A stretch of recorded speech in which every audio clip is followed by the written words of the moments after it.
রাজশাহী মহানগরীতে ছাগল চুরি করে পালানোর সময় গোয়েন্দা পুলিশ পরিচয় দানকারী 2 প্রতারককে গ্রেপ্তার করেছে আরএমপি কাশিয়াডাঙ্গা থানা পুলিশ।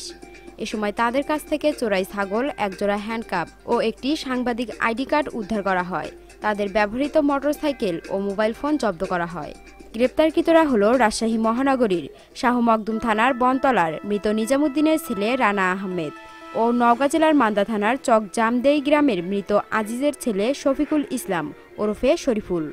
পুলিশ জানায়, কাশিয়াডাঙ্গা থানার ওসি এস.এম. মাসুদ পারভেজের নেতৃত্বে এসআই জীবনচন্দ্র বর্মন ও তার টিম গত রাত 11টার দিকে কাশিয়াডাঙ্গা থানার হরগ্রাম কোর্ট স্টেশন মোড়ে চেকপোস্টে ডিউটি করছিলেন। এ সময় 2 জন মোটরসাইকেল আরোহীকে একটি ছাগল নিয়ে চেকপোস্টের দিকে আসতে দেখে সন্দেহ হলে মোটরসাইকেল আরোহীকে থামানোর জন্য সংকেত দেয়। সংকেত পেয়ে চালক মোটরসাইকেল থামায়। তাদের পরিচয় জানতে চাইলে একজন ডিবি পুলিশের এসআই এবং অপরজন নিজেকে কনস্টেবল বলে জানায়। তাদের কর্মস্থল ও ব্যাজ সম্পর্কে জানতে চাইলে তারা অস্বাভাবিক আচরণ করতে থাকে। পরবর্তীতে মোটরসাইকেল চালক তার পকেট হতে আইডি কার্ড বের করে নিজেকে এবার সাংবাদিক পরিচয় দেয়। এতে পুলিশের সন্দেহ আরও বেড়ে যায়।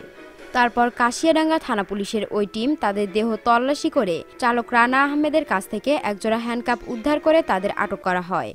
এ সময় তাদের কাছে থাকা চোরাই ছাগল এবং ব্যবহৃত মোটরসাইকেল ও মোবাইল ফোন জব্দ করা হয়। গ্রেপ্তারকৃতরা জানান, তারা নওগাঁ কোর্ট এলাকা থেকে হ্যান্ডকাপ সংগ্রহ করে পুলিশ পরিচয় দিয়ে বিভিন্ন স্থানে চাঁদাবাজি, প্রতারণা, চুরি, ছিনতাই সহ বিভিন্ন অপরাধ করে আসছিল। জিজ্ঞাসাবাদে আরও জানা যায়, তারা রাজশাহী জেলার গোদাগাড়ী থানার বড় শিবপাড়া হতে ছাগলটি চুরি করে এনেছে।